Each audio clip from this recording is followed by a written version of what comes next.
reunido tratar un tema sobre el principal problema de salud pública del país, que es la tuberculosis. Esta convocatoria comenzó con la propuesta de hacer un seminario de tuberculosis durante algunos meses que se ha realizado en este local. Propuse que en el Congreso Nacional de Neumología que hemos tenido hace poco, hace 2 semanas, se expusiera sobre un resumen del seminario de tuberculosis y que para esta fecha se haga un debate sobre las modificaciones que se quieren hacer en la fase 2 del esquema 1. De manera que es la Sociedad Peruana de Neumología la que ha convocado, no ha sido la estrategia, no ha sido ningún grupo, sino la Sociedad Peruana de Neumología que ha convocado a sus miembros para realizar este debate. Se han formado los grupos y también libremente cada uno de ellos ha escogido quiénes van a intervenir en este momento. Quiero agradecer la presencia y la sociedad se complace en que haya venido a esta reunión. Lo primero que quiero decir es que el debate no debe ser interrumpido por sus celulares, así que pónganlo en vibrador o apaguen.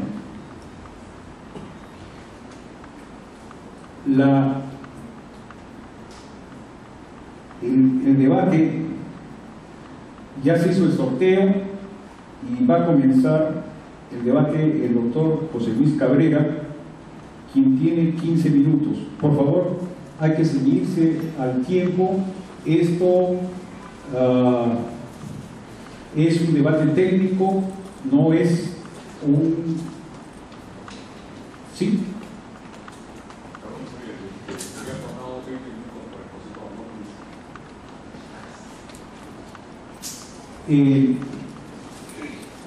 Bueno, si comenzamos temprano podemos hacer esa modificación.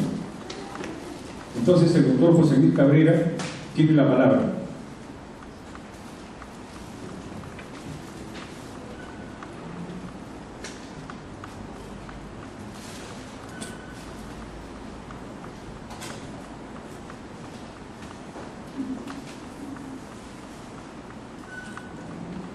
Listo, buenas noches con todos, amigos. Voy a sentar a la mesa 5 minutos antes. Correcto.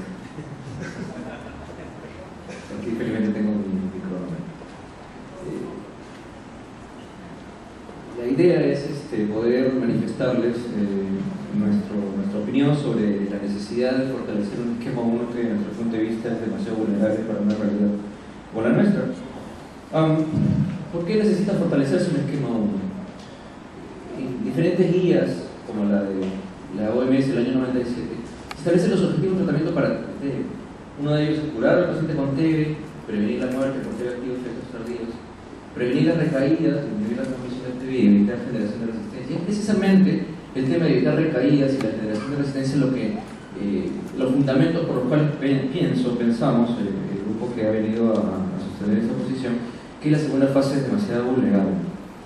Esto es el estudio de cohortes que, según la norma técnica vigente, se presenta año tras año. Vemos nosotros el porcentaje de pacientes curados, abandonos, fracasos, fallecidos y la transferencia sin confirmar. Y vemos que durante los últimos años hay un sostenido porcentaje de curación del 89%, por lo menos en el último año. Esto significaría que nuestra estrategia es bastante efectiva, que alcanzara los criterios de la OMS de éxito de una estrategia. Sin embargo, siempre existe la pregunta: ¿por qué es que tenemos tanta generación de resistencia? ¿Por qué es que Perú reporta 1 de cada 3 pacientes que tienen tuberculosis multidroga resistente en las Américas? Y eso además tiene una interpretación adicional. Si es que en el último estudio de vigilancia de resistencia, tenemos una tasa de tuberculosis MDR primaria de 5.3% y una tasa de tuberculosis adquirida de pacientes antes tratados de 24%. ¿Cómo así se traduce eso en un éxito del aporte del casi 90%? Fíjense este valor de 5.3%. Resulta prácticamente imposible desde el punto de vista operativo que teniendo 5.3% de resistencia de MDR, resistencia en pacientes nunca tratados, tengamos solamente 0.8% de fracaso. Es significativamente, no es posible explicarlo. Pero sí podría explicarse si es que los pacientes que están yendo mal al tratamiento son diagnósticos con MDR y los sacamos del aporte de una manera que va a deslucir el concepto de un aporte, que es tratar de ver la eficacia de una intervención programática. ¿Las cohortes actuales miden la eficacia del programa? No, la cohorte que se trabaja según la norma técnica vigente evalúa la eficacia de un esquema de tratamiento que tiene 82 dosis, que dura 6 meses, con una serie de parámetros que no representan lo que realmente pasa a nivel operativo. Se va construyendo una cohorte demasiado parametrada que casi no tiene variables de fallas operativas y va destruyendo la representatividad que tiene esa cohorte a nivel programático. No evalúa entonces la eficacia del programa. Y esto es importante, hay un concepto en epidemiología que se llama el intention to treat, que es la intención a tratar. ¿A qué se refiere esto? De que cada paciente que ingresa a la cohorte debería ser analizado como tal al final. Son diferentes maneras de medir una cohorte, pero digamos que la verdadera eficacia del existir de una cohorte se dibuja con un reporte como lo que establece la norma técnica. De tal manera que el diseño de las cohortes debería reflejar la eficiencia del Programa Nacional de Tuberculosis. Desde mi punto de vista no lo refleja así. Esto es el mismo estudio de cohortes, pero digamos con una serie de divisiones. Por ejemplo, vemos que hay pacientes ingresados, como aquí 13.107 para la cohorte del 2010, y excluidos 4.000. Estos excluidos representan el 23.8% de los pacientes que ingresaron a la cohorte. Prácticamente uno de cada 4 pacientes que ingresan a la cohorte fueron excluidos por diferentes razones. Entonces la pregunta es, ¿la cohorte que se trabaja ahora representa realmente el nivel operativo de tratamiento de los pacientes con tuberculosis nunca tratados frotis positivo? Desde tu punto de vista la respuesta es no. ¿Y por qué? Porque se excluyen, de acuerdo a la norma técnica vigente, una serie de factores asociados o características de los pacientes que justamente son los pacientes que tienen más riesgo o tienen tuberculosis MDR. Por ejemplo, aquellos pacientes que tienen irregularidades, la norma técnica dice que el paciente que tiene irregularidad al momento que se corta la cohorte, que se termina la cohorte de recortar, debe ser excluido. Sin embargo, a nivel operativo hemos comprobado que los pacientes irregulares, simplemente por el hecho de ser regulares, los excluyen. Otro tanto con los pacientes menores de 7 años que, a pesar de que la OMS recomienda sacarlos solamente si reciben itambutol, tengo un paciente de frotis positivo menor de 7 años que no recibe itambutol y a pesar de eso se recibe excluyendo. Y una serie de situaciones como cuando se le programa la primera fase, porque el paciente tiene un frotis positivo en el segundo mes, se retira de la cohorte. ¿Y qué pasa si este paciente realmente le MDR? O sea, sale del estudio de eficacia de la cohorte. Y en fin. Cuando se evalúa la eficacia de un programa, se establece que el 85% de los casos nuevos de tuberculosis frotis positivo deberían representar un éxito de una eficacia de un programa. Y se habla que no es el 85% de la cohorte del esquema 1, sino el 85% de los casos nuevos de frotis positivo, que es la cohorte que mide la calidad de la intervención programática. Y si existiera de verdad esa eficacia de los esquemas actuales, el esquema 1, deberíamos tener el siguiente impacto. Inmediatamente la prevalencia de TB debería disminuir, la incidencia debería disminuir gradualmente y sobre todo debería haber una declinación, una disminución progresiva de la tasa de resistencia adquirida. ¿Pero qué está pasando? En los últimos años hay un plató que no representa una disminución sostenida de la tuberculosis, de la incidencia o movilidad de tuberculosis. Simplemente no lo representa, hay una disminución parcial y esto nos da a pensar que si realmente los esquemas primarios son eficaces. Y el otro tema es que debería existir una menor resistencia adquirida. ¿Qué está pasando con nuestras tasas de resistencia? Este es el consolidado de los 3 estudios de vigilancia del Estudio Nacional de Resistencia. Lamentablemente no hay un estudio reciente, se piensa hacer el próximo año, ojalá. Pero nosotros vemos que progresivamente, estamos hablando solamente de resistencia adquirida, es decir, pacientes antes tratados, cómo se comporta el perfil de resistencia, y centrémonos en isoniazida y rifampicina. Miren ustedes en isoniazida cómo progresivamente va aumentando la resistencia. Y en rifampicina, si bien es cierto, en el segundo estudio hay una disminución, como aumenta el 5.8. Pero fíjense en este concepto del aumento de la resistencia isoniazida. Progresivamente se está quemando la droga, y eso tiene bases por un esquema, por una segunda fase debilitada. Este es un estudio de resistencia que se hizo en la Victoria del 2010-2011 que lamentablemente no ha sido publicado. A pesar de que es una zona de alta resistencia, vemos que las tasas de resistencia adquirida para isoniazida y rifampicina son del 23% para la isoniazida y 20% para la rifampicina. Sumamente alto.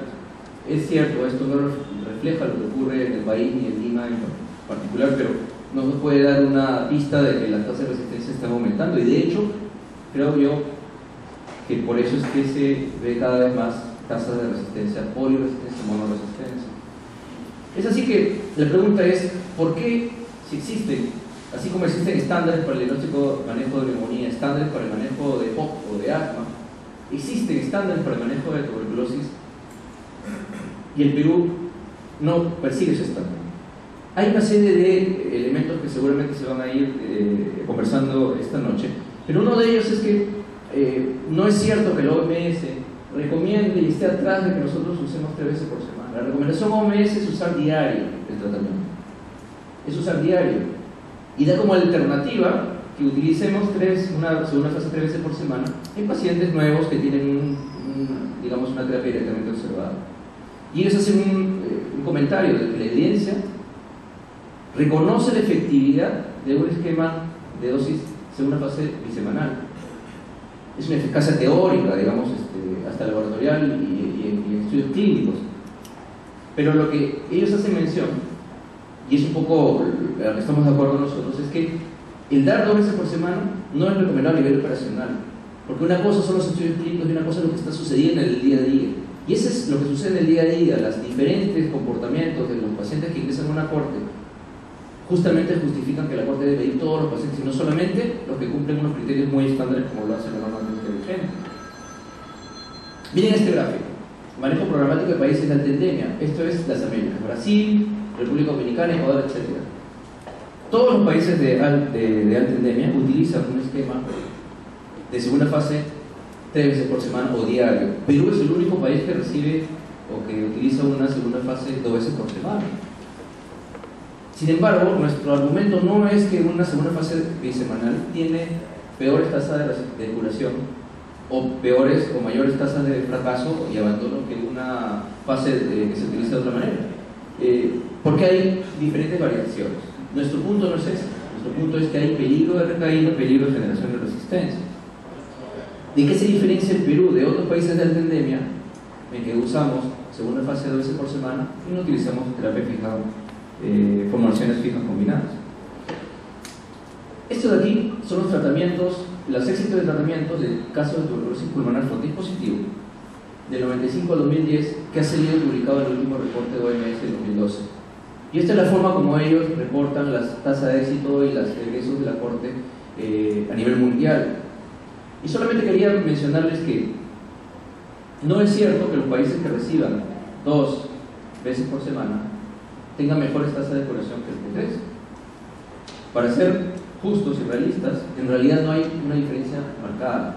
Sin embargo, ven ustedes que las tasas de abandonos se mantienen, por ejemplo Bolivia, que usa un tratamiento diario, y Perú se mantienen más o menos similares, no hay una diferencia significativa. Pero una cosa que olvida que es ver las tendencias. Y una cosa singular pasa en Bolivia. Tendencia de éxito del tratamiento del programa de control de tuberculosis Bolivia 94, año 2010. Bolivia cambió de 3 veces por semana a usar terapia diaria en el año 98. Normalmente cuando hay una intervención estratégica, lógicamente no se trata de cambiar solamente la dosificación, la formulación de una segunda fase, sino de una serie de intervenciones.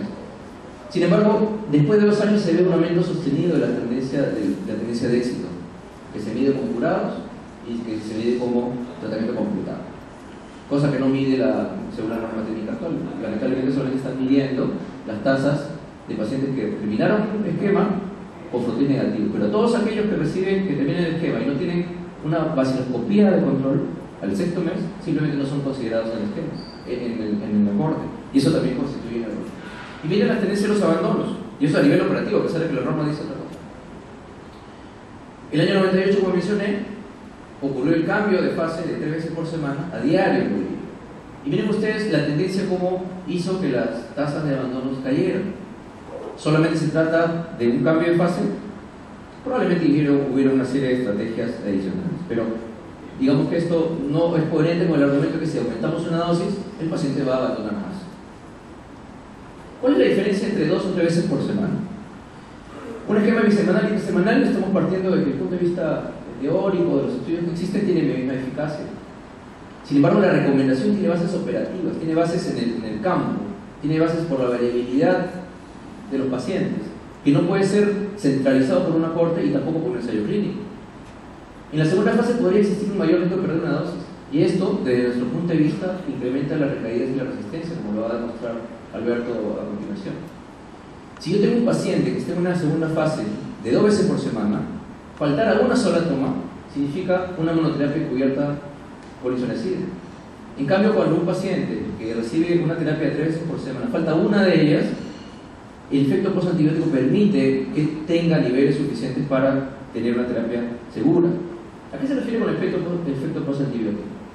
El efecto postantibiótico se refiere a la inhibición del crecimiento de las colonias in vitro, cuando después de que el cultivo se expuso a concentraciones de un determinado fármaco.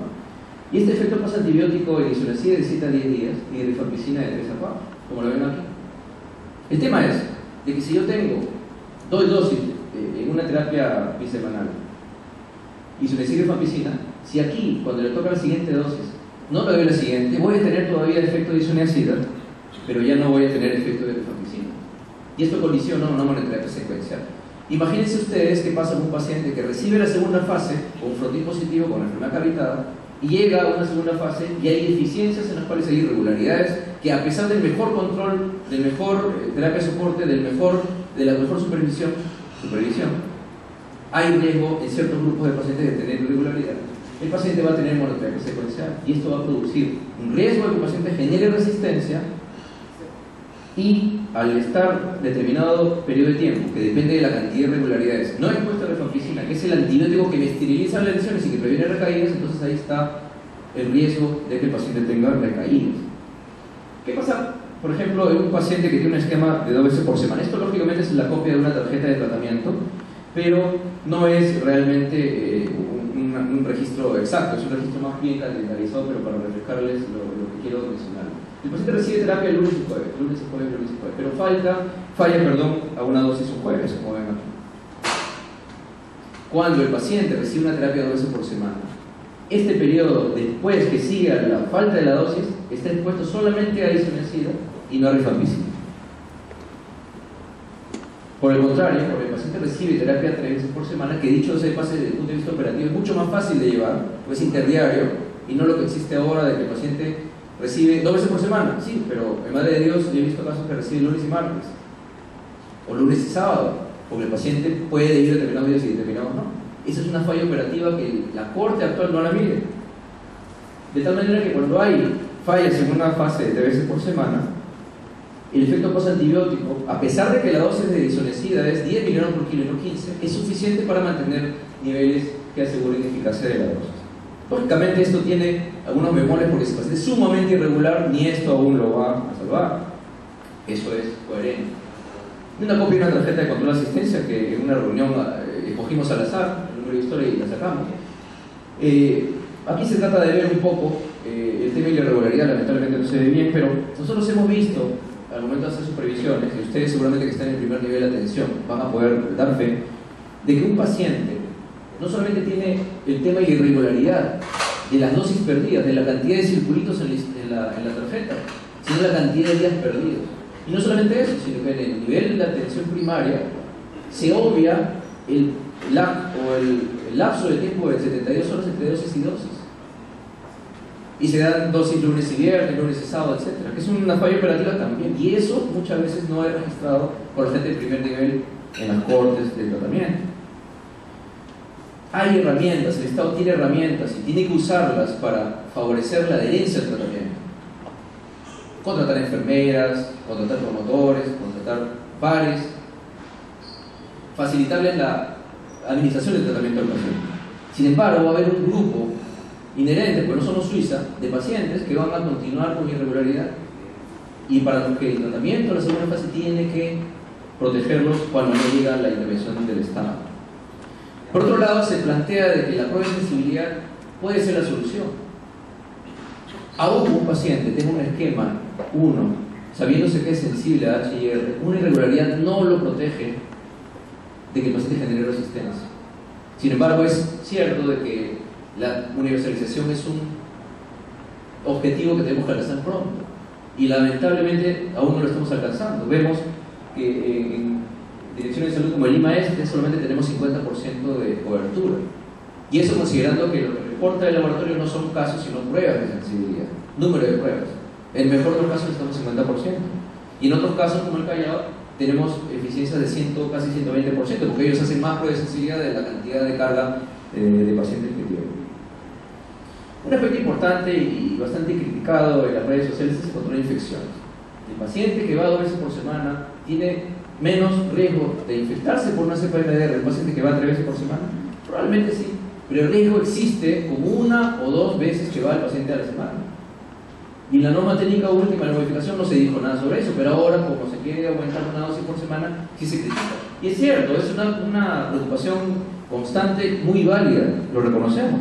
Pero si implementamos medidas para permitir que el paciente, que la terapia sea centrada en el afectado del paciente, que permita que exista una red de promotores que permitan darle el tratamiento fuera del establecimiento de salud, que es como se recomienda internacionalmente, obviamente en pacientes selectos, eso va a permitir que el paciente, digamos que los establecimientos de primer nivel se puedan liberar un poco, aliviar, descongestionar, y si aún más los establecimientos tienen una reorganización que permita que se contrate más personal de uso exclusivo para la estrategia, digamos que eso va a permitir que el paciente tenga menos problemas de control de infecciones.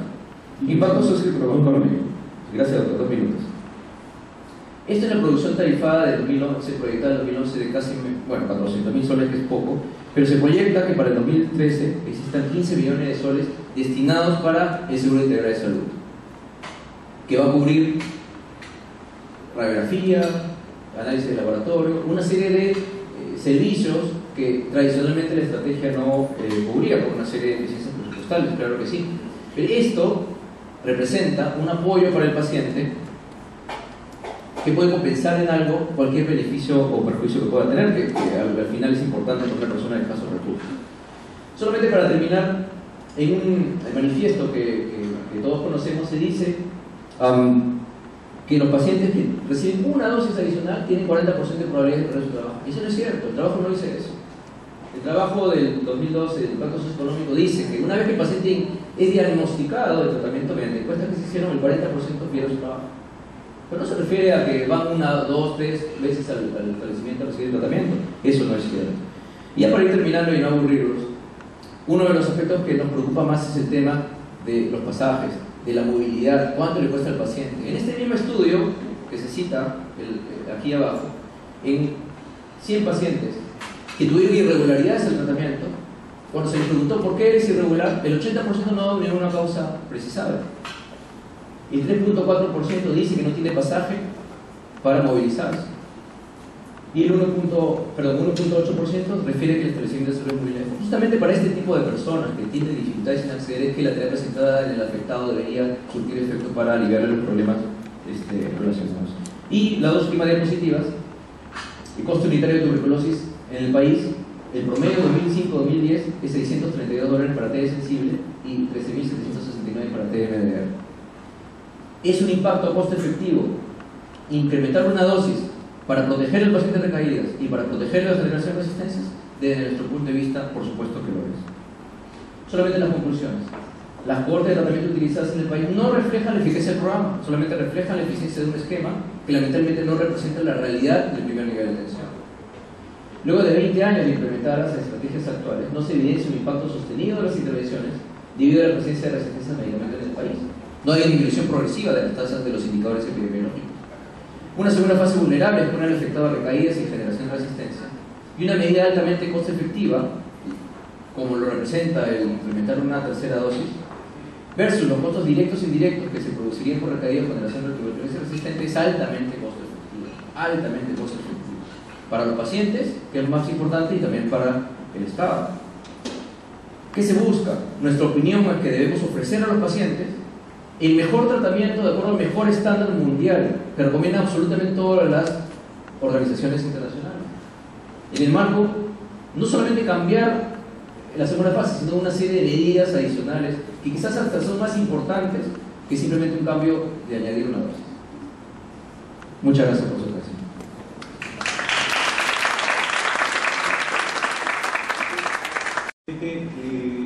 Tiene la palabra el doctor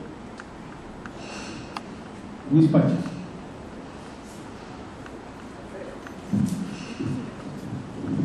Igualmente a los 5 minutos. Muy bien, buenas noches a todos.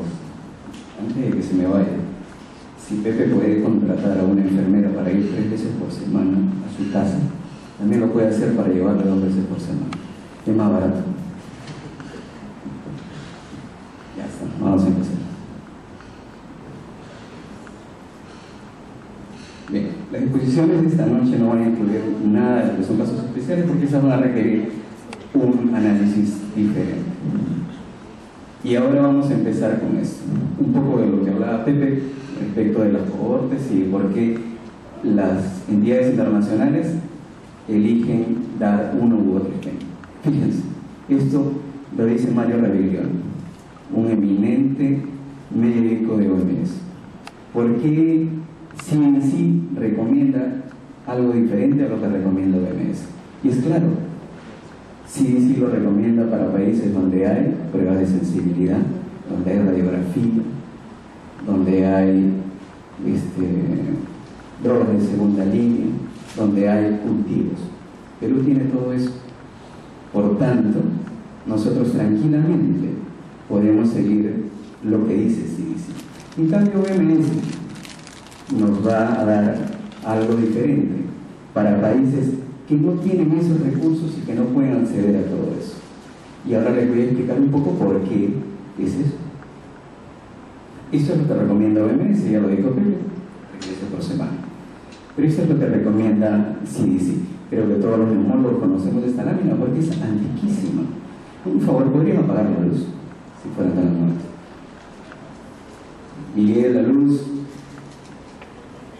Bien, esta lámina nos dice, de usted, por favor. No pegues. Jorge.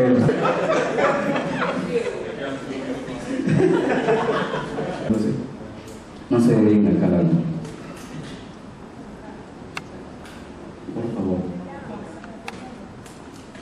Ahora sí, gracias.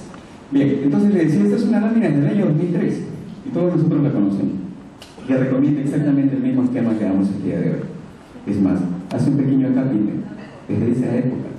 Dice, para pacientes que tienen una cavitación, tienen cultivo positivo, debe ampliarse la segunda fase 2 meses más. Perdón, a 7 meses. ¿No? Hay que hacerla un total de 9 meses. Eso de ahí se explica por esto. He dicho también en el mismo documento. Y vean ustedes, un paciente con cavidad y con cultivo positivo el segundo mes tiene 10 veces más de probabilidades de fracasar que un paciente que no tiene ninguna de estas dos características. Eso de ahí hizo que ahora nosotros cambiemos la norma hace algunos años y se diga que esto de acá hace que se aumente el tiempo de tratamiento. Eso desde el año 2003 lo tenemos. En un país como este, en el cual ahora tenemos de todo, porque felizmente ahora tenemos más dinero. Y vean ustedes, ¿por qué CDC recomienda tener tanto esto de tener los cultivos? Y lo que decía Pepe, que subestimaba un poco esto. Fíjense, falla el tratamiento y TV inicial. Hay una correlación evidente. Cuando yo tengo pacientes que inicialmente tenían MDR, al final, ¿qué es lo que voy a tener? Fracasos. Y eso es lo que OMS me dice. A todos tus pacientes que inicialmente tenían MDR, igual los vas a considerar como fracasos. Ninguno de nosotros utiliza esquema 1 para un paciente MDR, para un paciente resistente a cualquier droga. Todos nosotros le damos otro tratamiento y eso entra en otra cohorte. Eso lo medimos de otra manera. Ninguno de nosotros que mañana nos diga tu paciente tiene MDR, le vamos a dar esquema 1. Ninguno lo va a hacer, ¿no es cierto? Entonces, miren, esto es un 23% de pacientes en esto se hizo en el año 2006. Al inicio de todo el tratamiento, había un 23% que tenía MDR. Si nosotros le diéramos esquema 1 a todo el mundo, a ciegas, como lo hacen en muchos países, y no lo hacemos acá felizmente, tendríamos un 23% de pacientes MDR, drogas resistentes, a los que estaríamos tratando con esquema 1. Y más adelante vamos a ver cómo esos pacientes hacen más resistencia y, por supuesto, fracasan. Esta es la correlación entre fracasos de esquema 1 y el número de pruebas de sensibilidad. Mientras más pruebas de sensibilidad yo tengo, el número de fracasos va a disminuir. Ven, acá 3 y va disminuyendo a medida que tengo mayores cantidades de pruebas de sensibilidad. ¿Por qué? Porque la prueba de sensibilidad me ayuda a discernir entre a quién le debo dar esquema 1 y a quién no. Eso es algo absolutamente lógico. Y miren, a mayor prueba de sensibilidad, mayores fluidos. Eso también es lógico. ¿Qué significa? Que la mayor cantidad de excluidos, como decía Pepe, es porque eran drogos resistentes. Por eso esta correlación es tan buena. Los excluimos sobre todo a los drogos resistentes. Vieron en esa lámina que presentó Pepe, 16 niños. Eso es bastante relevante. Esto fue hecho en el año 91-95. Vean, en esa época algo les vamos a contar, les vamos a refrescar, porque la mayoría de ustedes lo conocen. ¿Qué cosas hacían en esos años? Y vean, en esos años a los que fracasaba el esquema 1 se le da un nuevo esquema, el mismo esquema, más streptomicina. Todos sabemos ahora que el paciente que fracasa a TB debemos dar 3 drogas nuevas, no una nueva. Entonces, esto es lo que hacían. Y vean lo que teníamos. Que a la hora que fracasaban, el 83% eran MDR. Y eso es la causa de tanto MDR que tenemos ahora. No el esquema 1. Es que a ese tipo de pacientes no se les hacía prueba de sensibilidad. Teníamos alta tasa de MDR de drogas resistentes. Y vean otros estudios más al respecto. Y miren estas tasas de estos pacientes que se les consideraba fracaso y que tenían estas tasas de MDR. ¿Ustedes creen que este esquema que tenemos hace estas tasas de MDR? De ninguna manera. Este 75, 93, 72 es porque eran MDR desde el inicio. Eso de ahí es mala percepción. Menses, que también trabaja como MS, dice lo siguiente: entre pacientes que tienen esto inicialmente tan sensibles, la tasa de fracasos es 0.2%. Y ahora que hablo Samuel, les va a demostrar que nuestra tasa prácticamente es esta, tal cual está demostrado en los estudios.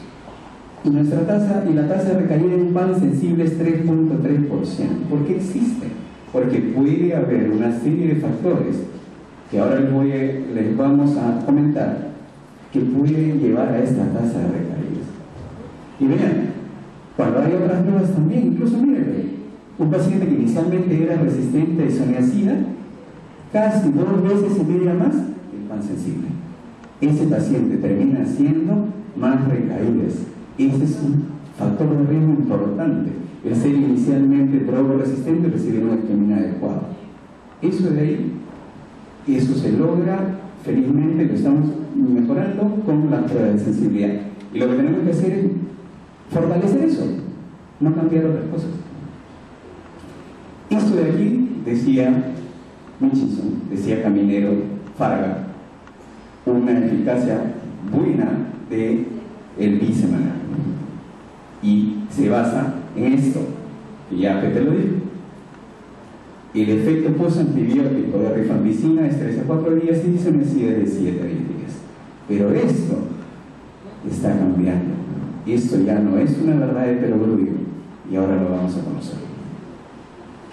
La segunda fase, ¿ocasiona drogo-resistencia adquirida? Esto sí, Michison lo dijo muy claro. En una primera fase, en los primeros días, existe una cantidad inmensa de replicación. Es en ese momento, cuando hay replicación abundante, cuando existen básicamente estas dos poblaciones de crecimiento rápido y de crecimiento lento, es ahí cuando hay gran posibilidad de hacer resistencia. Para hacer resistencia se requieren dos cosas. Una, que haya replicación rápida. Y dos, dar tratamiento. Si no hay tratamiento, no puede haber resistencia, por lo menos en los valores que conocemos. Entonces, es aquí en este momento, cuando hay primera fase, es que yo voy a tener gran cantidad de resistencia. No en una segunda fase, cuando yo tengo crecimiento intermitente y que cada 2 o 3 días comienzan a crecer las bacterias y lentamente, ahí está demostrado que eso no ocasiona resistencia, ocasiona que el paciente vuelva a tener tuberculosis después, como le decimos nosotros, por falta de punch, pero no resistencia, hace recaída, y con la misma cepa, no con una cepa diferente, mejor dicho, con la misma patrón de sensibilidad, no con un patrón de sensibilidad diferente. Esto es muy conocido. Miren, acá lo dice Thomas Frieden. Thomas Frieden, para los que recuerdan, era el jefe del programa del PCT de New York en aquella época, cuando hubo esa epidemia en New York. Y es en la fase de continuación que la emergencia de resistencia es mucho menos probable. No lo dice cualquiera. Entonces, esto es de OMS. Esto no es inventado. OMS ahí en el año 2002. Vean, todos los países los van ordenando hacia este grupito de acá. Fíjense, estos son los que tienen tratamiento incompleto. Se supone que si yo tengo tratamiento incompleto, los faltones, debo tener más MDR. Pero no, vean, esto está plano y esto sí crece. ¿Por qué?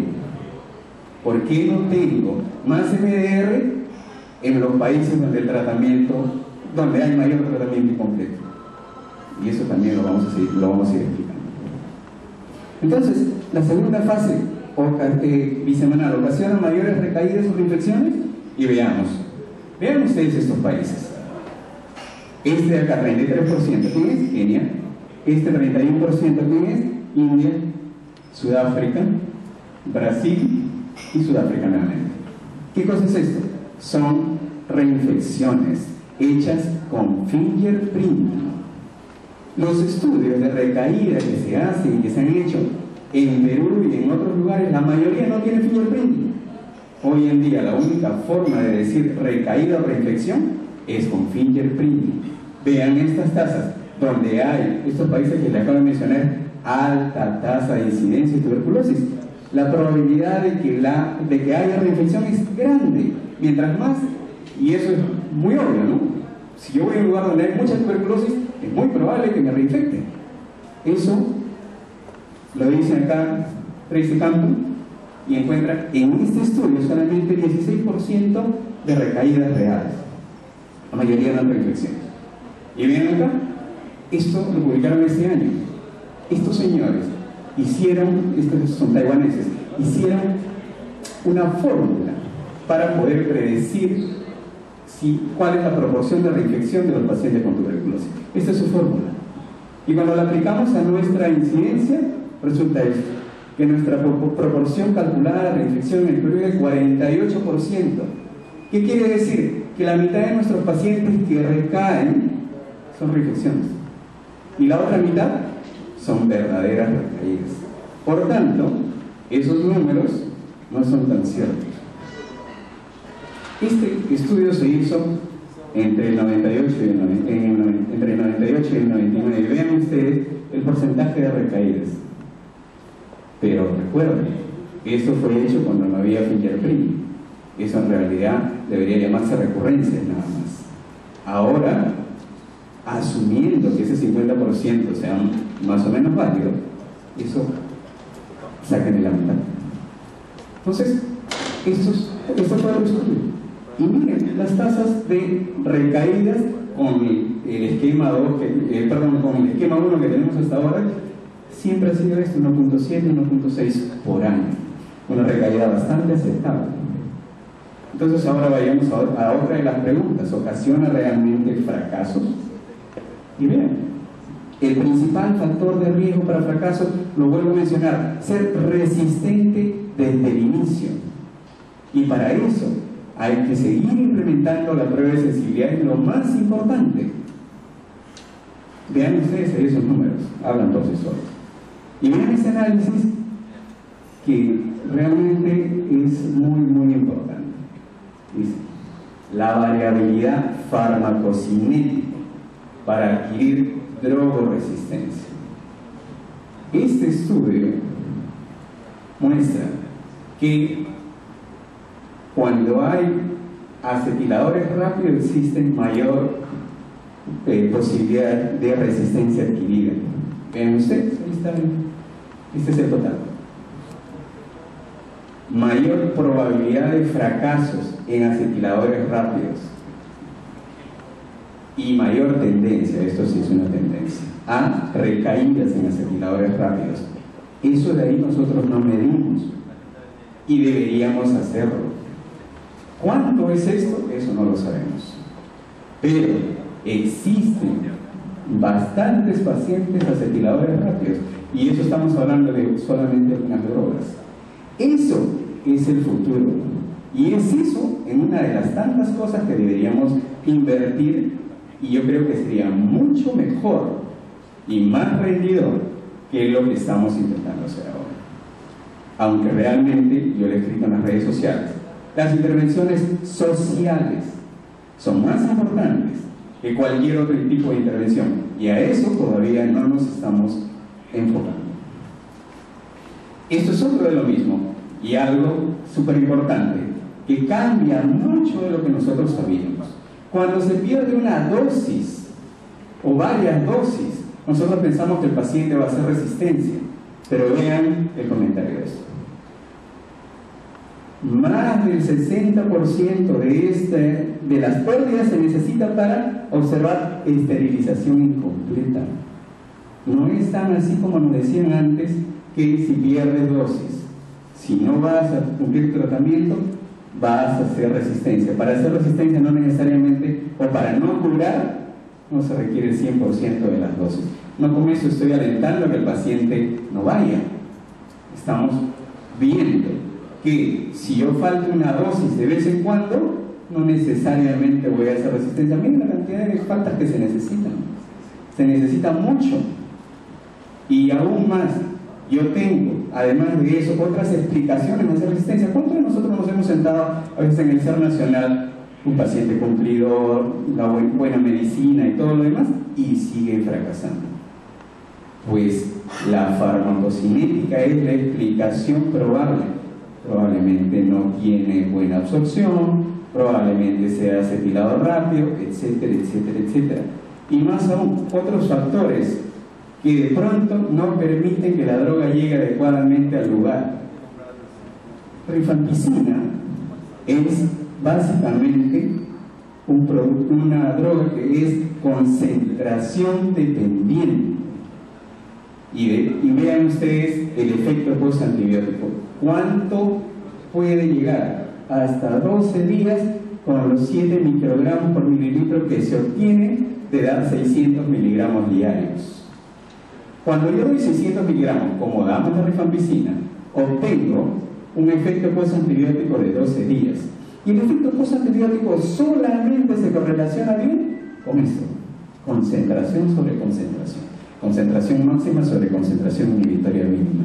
Eso es algo que cambia lo que ya sabíamos. Rifampicina también tiene efecto postantibiótico. Lo que tenemos que es asegurar que esta concentración sea la adecuada. Si yo tengo una concentración inadecuada, esto no lo voy a lograr, ni con otra dosis más, porque no es tiempo dependiente, vean. En horas no hay correlación. 14 horas, 0,50, 7 horas 2. No es tiempo dependiente, es concentración dependiente. Y ya estamos terminando. Entonces, vean, aún otro detalle más. Rifampicina y isoniazida se potencian su efecto postantibiótico cuando están juntos. Eso también se sabe hace muchos años. Vean esto, año 2001. Y realmente, coloco esto de acá, era la respuesta. Lo que les he dicho es la respuesta a esto. No necesariamente el tratamiento completo se va a correlacionar con ACM.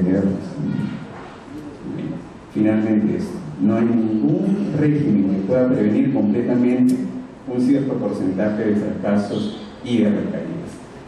Ahora, en un rato, Samuel les va a explicar un poco sobre las cohortes nacionales e internacionales, y ahí vamos a tener más respuestas sobre lo que estamos conversando. Gracias. Gracias por el tiempo. Seguidamente, el doctor Alberto Mendoza tiene 20 minutos también.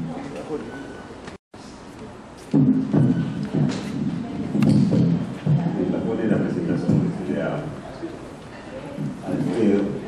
Así que es muy antiguo, porque ya tanto del año pasado.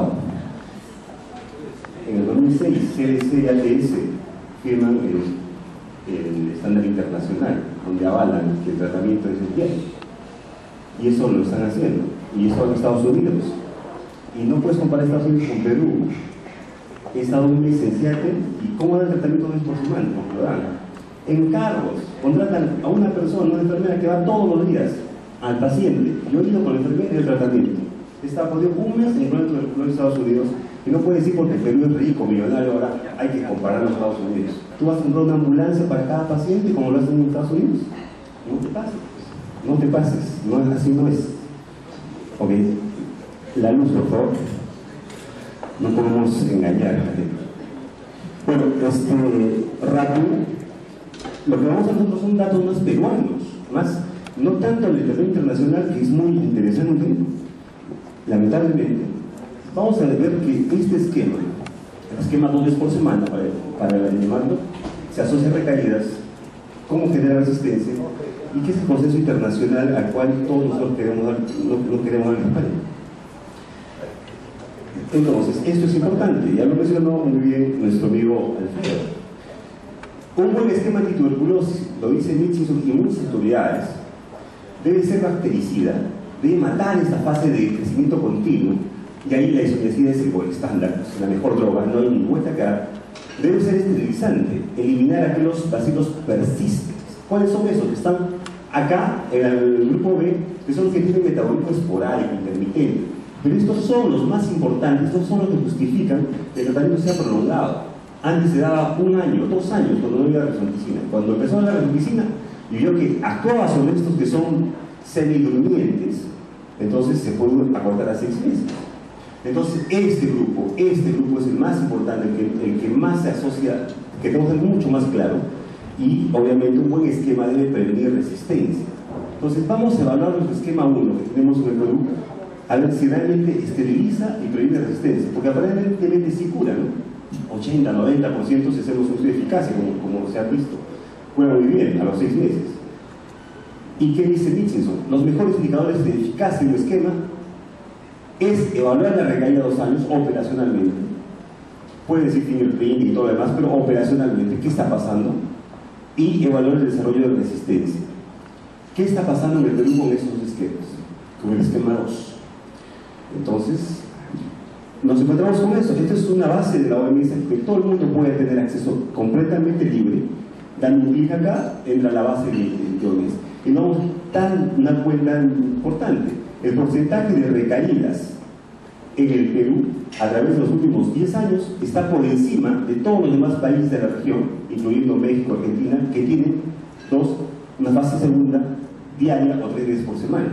Pero solamente Perú y Chile, que tienen 2 veces por semana su segunda fase, tienen un porcentaje de recaídas, operacionalmente hablando, por encima de los demás países de la región que ya han cambiado hace mucho tiempo su forma de tratar la tuberculosis 2 veces por semana.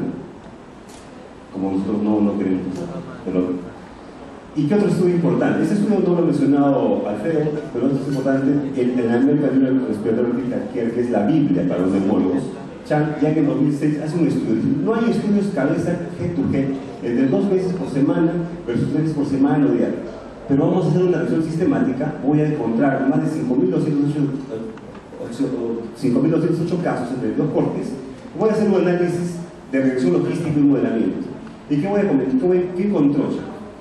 Aunque el tratamiento con 6 meses puede reducir las recaídas, aún no se ha determinado el correcto abordaje para reducir las mismas. ¿Qué añade esto? Existe una relación dosis-respuesta entre recaídas y el esquema de 6 meses usado. Esquemas con mayor número de dosis pueden reducir las recaídas. Entonces, a mayor dosis de tratamiento, voy a reducir las recaídas. Entonces, he puesto una tabla muy interesante. Y en esa tabla, lamentablemente no sale el anterior, en esta parte de acá de la tabla, que es todo un modelamiento, dice claramente, comparado con un régimen diario de 6 meses, todos los días, un régimen con fase intensiva inicial de 3 veces por semana, una fase diaria inicial que continúa con una fase por 3 semanas, tiene un riesgo de 1.6, pero no es significativo. En cambio, el esquema 2, que usamos nosotros, el esquema de la fase intensa diaria, con un esquema de 2 veces por semana, incrementa el riesgo de 2.8, con un intervalo de confianza de 1,3 a 6.1 de generar recaídas, de que a los 2 años este paciente, que lo hemos curado 6 meses, con un BK negativo incluso, nos pueda recaer. Entonces, si seguimos manteniendo ese tipo de esquema en el Perú, vamos a tener que enfrentarnos a las recaídas. Alfredo dice que hay que hacer fingerprinting y todo lo demás. Muy bien, hay que investigarlo, y me da pena que no se haya investigado a su momento para no tener ese tipo de debates ahora, sino tener información nacional. Pero ¿qué es lo más trágico? Cuando me puse a buscar en la base de INS que tenemos, cuando definí solamente aquellos pacientes que son pacientes antes tratados recaídas, encontramos que en el 2007 al 2011 la tasa de resistencia en los pacientes que son recaídas, definidos como el INS, el número 300, 200, llegaba a 49% de resistencia isoniazida, 51% a isoniazida, 49% de refuxicina, 40% de MDR. O sea, tener un paciente en el Perú con una tasa de recaída, un paciente que recaiga, su chance de tener una tuberculosis resistente es alta, es bastante alta, es un dato del INS, de la fuente de base del INS. Entonces, definitivamente, el esquema 2 veces por semana se asocia a recaída y esa recaída es resistente. ¿Qué vamos a ver sobre generar resistencia? Y acá realmente tenemos que hacer un repaso rápido de esto. ¿Cómo se genera la resistencia? Hay de una cepa salvaje que es sensible, que no tiene ninguna resistencia, que esté en el ambiente, pero por una mutación espontánea, no es porque les estamos tratando, ¿no? Espontáneamente, por las replicaciones que tienen estas bacterias, hacen mutaciones cromosómicas y comienzan a tener cepas resistentes. Es esta cepa resistente que espontáneamente se vuelve resistente a uno a otro fármaco, que va a generar una resistencia adquirida a drogas cuando operativamente hay una selección de un esquema deficiente. Estas cepas se comienzan a seleccionar porque el esquema es deficiente, porque hay una mala adherencia o porque hay falta de suministro de medicamentos, algo operacional. Entonces, cuando ocurre esto, ¿qué pasa? Se generan cepas resistentes. Y estas cepas resistentes, cuando se transmiten activamente de persona a persona, generan resistencia primaria. Y eso procede porque una demora en el diagnóstico, hay hacinamiento, hay un inadecuado control de infecciones. Cuando ocurre esto, entonces esto puede, igualmente, esta resistencia adquirida puede reciclarse y vuelve a generar resistencia ampliada, más drogas adquirida. Esa resistencia primaria puede seguir contagiando a otras personas y sigue generando la resistencia. Entonces, es importante, por ello, tener en cuenta que el problema de resistencia adquirida, al evitar que estas cepas que han mutado no se seleccionen, es un problema eminentemente del programa de tuberculosis, eminentemente hecho por el hombre. Entonces, ante estos errores que hemos cometido, ¿qué es lo que tenemos en el Perú? Reporte de la OMS, América Latina, ¿qué país ha notificado más casos en el 2007-2011? Perú con 6.308 casos. Entonces Perú es el que tiene más nucleosis. Perú ha cometido muchos errores en tratar la tuberculosis. Perú no está haciendo bien las cosas. Eso es lo que debemos interpretar esta gráfica. ¿Y qué ocurre? Ese es de 20 años del esquema 1, 2 veces por semana, 20 años. Lamentablemente no se miran. Nos cambian las... Bueno, acá hay una línea roja ya. ¿Qué ha pasado con la tuberculosis? Ha bajado muy bien, se ha hecho una meseta, la MDR se ha incrementado, ahora vamos a tener 1.280 casos de MDR, y la TDXDR ha empezado a subir de unos 92 casos por MDR. ¿Gracias a qué es esto? A errores programáticos, a errores de todo el programa de salud, pero básicamente a que nuestro esquema, que el tratamiento que hemos dado, que debería evitar la resistencia, no lo ha hecho. Y nadie va a decir que eso es mentira. O sea, claramente tenemos un grave problema. Tenemos un grave problema de resistencia en el Perú, el cual surge de un mal manejo de la TB sensible. Si la TB sensible se manejara bien, esto no hubiese ocurrido. Desde los años 90 estamos con 2 veces por semana, fase diaria intermitente, segunda fase, nos ha llevado a esto, y eso lamentablemente no lo quieren reconocer. ¿Qué ocurre acá? Es un estudio que hicimos en el Cercado de Lima este año, marzo a junio de 2012, más de 230 personas, cualquier nota, acceso universal a pruebas rápidas. ¿Qué encontramos? 20% de MDR adquirida y 13% de MDR primaria, año 2012, en una zona altamente endémica como San Cosme, el Cercado de Lima y el Penal San Juan de Lurigancho. En los 3 sitios el escenario es el mismo, 20% de MDR en estas zonas en pacientes adquiridas. Eso realmente es un gran problema de salud pública. Entonces, conclusión, lo que hemos hecho en los 20 años está mal, pues ha estado mal siempre. Entonces hay que cambiar. Entonces hay una propuesta, no, sigamos igual, dejemos 2 veces por semana, estamos bien. Eso es falso. Si no damos un cambio ahora, vamos a tener consecuencias, ya las tenemos lamentablemente, pero vamos a perpetuarlas. Entonces acá hay unos estudios que Alfredo no los ha leído bien, a mí me preocupa. No los ha leído bien y me ha interpretado lo que dice acá. Me gusta que ustedes lo lean, revísenlos. Son los estudios de Mitchison y de Caminero que explican claramente cómo se puede generar resistencia bajo estándares de implementación de un programa entre comillas exitoso. Y cuando Caminero hace un comentario y dice, yo me inspiré en Perú para escribir este artículo. O sea, la realidad de Perú, tan bonita, premiado en el 93, galardonado por mejor esquema, ¿por qué generó resistencia MDR y XDR? Claramente explica 4 razones fundamentales en ambos grupos, y lo que más concuerdan es esto. Alfredo mencionó mucho de acetiladores rápidos. No se ha hecho ningún estudio del Perú de acetiladores rápidos, y de repente sí tenemos bastantes acetiladores rápidos, y que está condicionado también que el esquema, que es 2 veces por semana, y con los suicidas se la corre un ratito y no tengamos efecto de ningún tipo de edición de SIDA en la fase de continuación. Es cierto, la fase inicial del tratamiento es donde más réplica y hay más probabilidad de generar resistencia, pero también en la segunda fase.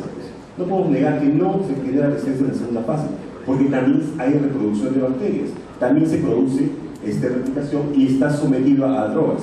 Entonces, esto es lo que estamos haciendo ahora, lunes y jueves. Le damos rifampicina, el efecto postantibiótico demostrado son hasta 3 o 4 días en condiciones operacionales. Ahora han hablado de más días, habría que revisar esos reportes. Y isoniazida sí tiene un tiempo de vida ya más conocido que cubre hasta 8 o 9 días. Entonces, ¿qué ocurre cuando se falla una dosis? Se falla una dosis, no viene el paciente el jueves. Entonces, los 3 días que queda libre de droga, este paciente está en monoterapia. Este paciente en monoterapia, hay una mutante isoniazida resistente y rápidamente esa mutante va a empezar a crecer y va a perder la resistencia, va a ser resistente a isoniazida, y cuando ya continúe la fase, este paciente va a ser monoterapia durante todo lo que es la segunda fase y va a tener resistencia. Entonces, ¿qué ocurre en un esquema 3 veces por semana? Tenemos más seguridad de que si faltando una dosis, por ejemplo, falta esta dosis, el paciente puede estar cubierto toda la semana o las 2 semanas con concentraciones adecuadas para poder inhibir el crecimiento de las bacterias y de la resistencia. Lo concreto es que si nosotros mantenemos 2 veces por semana como queremos hacerlo, vamos a tener periodos claros de monoterapia. y lo hemos tenido, y está generando esa resistencia, aunque no quiera reconocerlo. Lo que yo sí bien claro es, el esquema 2 reforzado es el que genera más resistencia, es el que causa la MDR, es falso, completamente. Caminero lo dice, que ese esquema nunca puede generarse porque el fracaso del esquema 1 ya es MDR. Lo que ha hecho el esquema 2 reforzado es ampliar la resistencia de tambutol, la piracinamida, y que ha generado pan resistente a primera línea, y posiblemente, cuando hemos dado el empírico o el estandarizado con una quinolona de canamicina, hemos generado la XDR. Ahí sí podemos generar, eso es lo que ha pasado. No podemos atribuirle que el esquema 2 reforzado es la causa de la MDR, como lo he dicho, pero eso es absurdo. La MDR se ha producido básicamente porque hemos perdido isoniacidad. ¿Cuánto es la resistencia primaria a isoniacidad? 16% en todo el Perú. ¿Por qué se ha perdido tanta isoniacidad? ¿Por qué le estamos dando así? Pues estamos dando monoterapia encubierta. Entonces, esta monoterapia secuencial, ¿no?, es la que está generando cepas que mutan y son resistentes. Y si no queremos cambiar eso ahora, yo quisiera que ustedes realmente puedan firmar un arte y decir que no quieren cambiar porque estamos bien, ¿no? Y eso nadie va a creer. Entonces, ¿qué hicimos? ¿Qué tan frecuentes son estas irregularidades? Nos fuimos al Callao. Callao, Arepeca y Bonilla, zona urbana, hay combis, hay movilidad y transporte, hay todo lo demás. Entonces, encontramos una serie de casos de 562 pacientes, fue en 2009, 2007 y 2009, y encontramos, en 488 casos pudimos encontrar, nosotros evaluar las tarjetas, una por un nivel, qué cantidad de recaídas o irregularidades al tratamiento, existía. El objetivo era definir un valor de corte para irregular el tratamiento, una frecuencia de la irregularidad del tratamiento y el efecto de la irregularidad del tratamiento sobre la eficiencia del esquema 1. Entonces, ¿qué hemos encontrado? Primero, 521 pacientes, excluyendo a los resistentes, a los RAF del VIH. No se debe excluir a los resistentes, estoy totalmente de acuerdo con José Luis. Realmente, si no quiere taparse los ojos y ver que mi programa es bueno, salgo con los MDR, salgo con los irregulares y digo, mi programa es exitoso, tengo un fracaso del 0,8%. ¿Y quién te va a creer? Cuando vienen de afuera se ríen de nosotros. Y el 9% tiene 5 o más dosis que no recibe. Y durante la segunda fase, el paciente se siente mejor, no va, etcétera, etcétera. 36% no tiene una dosis tomada y 10,5% 5 dosis no recibe. En 5 dosis no recibe, o sea, 5 veces este paciente, por lo menos o mucho más, se está exponiendo a que tenga esos periodos de monoterapia secuencial quemando la isoniacidad. En total, el 44-45% de todos los pacientes han dejado de asistir de forma regular por lo menos una vez y el 18% lo han hecho 5 o más veces. Esto es poco, es normal, es demasiado alto. Es demasiado alto. Estamos dando un esquema 2 sin supervisión directa. Estamos viendo un esquema 2 donde el paciente 1 de 5 está yendo 5 veces, no voy a tomar mi dosis y me va a dar ese fenómeno de que estoy en monoterapia y voy a hacer resistencia a isoniazida y luego voy a bajar la rifampicina. Entonces, cuando evaluamos a estos 88 casos que tenían el 18%, que eran irregulares 5 más veces, entonces solamente se curó el 49%. Tratamiento incompleto 10%, fracasaron 2%, ninguno fallece, pero abandona el 36%. Entonces, si nosotros no queremos ver lo que realmente está pasando en nuestro país, podemos decir fácilmente que nuestro esquema 1 es exitoso, cura muy bien, pero aquellos que son irregulares, ¿qué pasa con los pacientes? Entonces, y para terminar, el consenso internacional. Y eso, Alfredo, esto es de 2006.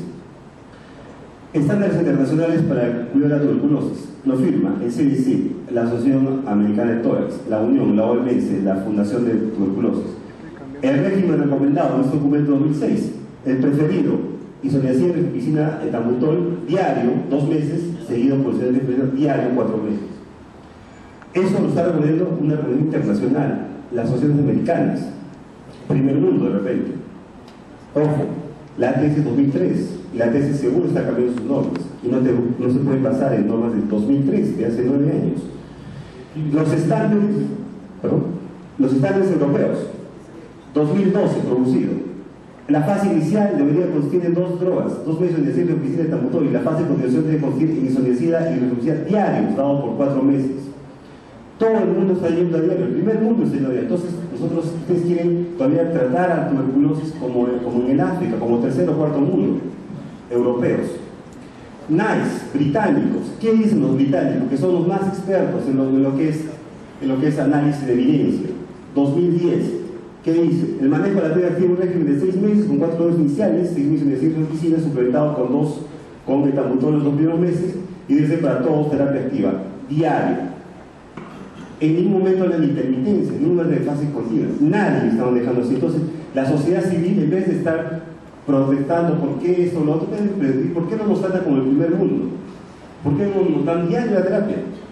Españoles, la guía española 2010 del grupo Cochrane de España, el esquema preferido, isoniazida 2 meses diario, seguido por isoniazida diario 4 meses, y la opcional diario 7 meses en caso de que haya cavidad o beca positiva al segundo mes. Los españoles. La Unión Internacional, que dice, la Unión Internacional propone 3 veces por semana, falso. La Unión Internacional propone la rifampicina, la isoniazida, y todo diariamente por 6 meses, y reforzar la primera fase con metambutrol y piracinamida.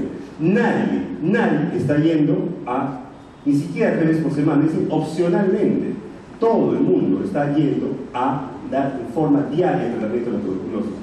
Y esta gente no es cualquier persona, no son personas que se nos puede ocurrir estar inspirados hoy día, no, son gente muy docta, gente que trabaja en tuberculosis hace mucho tiempo en el CDC, en la Unión Europea, en el CDC europeos, en el Instituto NICE de Gran Bretaña, y las guías de OMS criticadas que dicen que propone 3% falso. La terapia óptima es diario, la fase intensiva es continua. Opcionalmente, como digo José Luis, 3 veces por semana. Pero nadie, yo les reto, traigan un neoliberal de 3 años de antigüedad, donde me diga lo que ustedes quieren proponer. Que digan, no, la tuberculosis 2 veces por semana en la segunda fase. He buscado la japonesa, la neozelandesa, he buscado la brasileña, incluso. Nadie está proponiendo lo que ustedes quieren mantener. Y eso debe saber la sociedad civil, lo debe saber todo el mundo, que no podemos estar a espaldas. Las conclusiones para terminar. El esquema 2 veces por semana tiene un riesgo de 2.8 veces de recaída por el esquema diario. El Perú tiene más recaída que otros países de la región que ya han cambiado a 3 fases diarias. En el Perú la resistencia en casos que son recaídas es muy alta. En el grupo del índice lo hemos comprobado eso. Mayor riesgo de generar resistencia con 2 veces por semana por la irregularidad de tratamiento. Y esta irregularidad de tratamiento es muy alta en Perú. En el Callao es alta. ¿Cómo será en la Amazonía? ¿Cómo será en sitios alejados que no tienen movilidad y todo lo demás? Entonces, seguir exponiendo un paciente 2 veces por semana con el supuesto que somos un país rico, que tenemos horas para comprar todo, eso es absurdo. Estamos en otro país. Gracias, doctor Mendoza. Todo termino. La recomendación en la fase inicial debe ser para el Perú por lo menos 3 veces por semana, porque es la más viable hasta ahora, pero progresivamente debería pasarse a fase diaria. Debemos ser tratados como ciudadanos del primer mundo. Si a un europeo le da tuberculosis, le da 6 meses diarios de isoniazida, de rifampicina, ¿por qué a nosotros nos van a dejar 2 veces y exponernos a que si fallamos una dosis vamos a tener riesgo a recaídas y a tener resistencia? Y esta medida de acompañarse a un paquete para poder garantizar la irregularidad de tratamiento, fortalecimiento del recurso humano con PPR, estrategias centradas en el paciente, dar al paciente el rol activo de que puede entrar. Y no hay evidencia de que más dosis hay mayor abandono. El grupo de Bolivia lo demostró muy bien. Pasaron a lunes a viernes los 6 meses, el abandono se cayó. No tiene sentido. Entonces, cuando vas al primer nivel y dices, ¿por qué? Porque perdemos la interacción médico-paciente. En cambio, si viene un día sí, un día no, o viene todos los días, lo voy a seguir controlando el paciente. Doctor Mendoza, ya hemos terminado. Ok, gracias. Por favor.